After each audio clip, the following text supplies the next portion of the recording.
Magandang oras po sa lahat ng ating mga kababayan. Meron po tayong latest weather update sa magiging lagay ng ating panahon ngayong araw at sa susunod na 24 oras. Ano nga ba ang inaasahan nating magiging panahon ngayong araw mga kababayan at anong mga lugar ang apektado ngayon ng maulang panahon?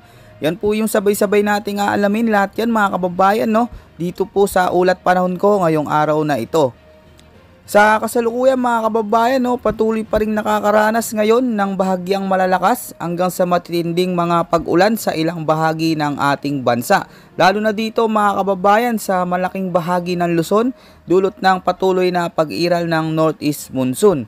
At dahil sa mga pag-ulan na dala nito ay apektado ngayon mga kababayan ang mga lugar dito sa Bulacan, Cagayan Valley, dito rin mga kababayan sa may Cordillera Administrative Region, Bicol Region, nalalabing bahagi ng Mimaropa, kasama rin ang bahagi ng Eastern Samar. Dito din mga kababayan, no, sa may Northern Samar, pati na rin sa Metro Manila at natitirang bahagi pa ng Luzon. Kaya asahan po ang mga lugar na ito mga kababayan ay makakaranas ng maulap na kaulapan hanggang sa madilim na kalangitan na sinasamahan ng malalakas hanggang sa matitinding pag-ulan, pagkulog at pagkidlat. Pagsapit po yan ng hapon at gabi. Kaya patuloy po tayo na mag-iingat lalo na sa mga kababayan natin, no, na nakatira o malapit sa mga nabanggit nating mga lugar. Hindi naman inaalis ang tsansa ng mga biglaang pagbaha at pagguho ng lupa lalo na kung magdadala ito ng matitinding pag-ulan. Samantala, easterlies naman mga kababayan ang malaking nakakaapekto. Dito po yan sa buong bahagi ng Palawan at sa nalalabing bahagi pa ng ating bansa. Kaya ang mga lugar na ito ay magiging maulap ang kaulapan na may mga kalat-kalat na pag-ulan, pagkulog at pagkidlat pagsapit ng hapon o gabi. Kaya pinag-iingat din po natin yung mga kababayan natin sa mga lugar na ito dahil hindi po inaalis ang posibilidad ng mga biglaang flash flood at landslides, lalo na kung magiging malalakas ang mga dala nitong mga pag-ulan.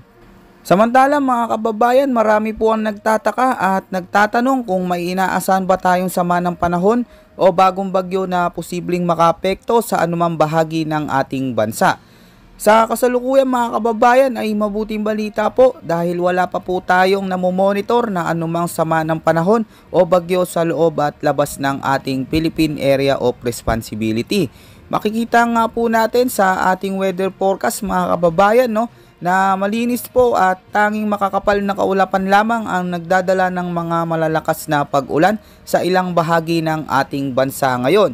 Ganun pa man mga kababayan, maigi pa rin na palagi pa rin po tayong handa, no? May bagyo man o wala dahil hindi po natin kontrolado ang kilos ng ating panahon. At patuloy po tayong magantabay mga kababayan sa mga susunod pa nating update.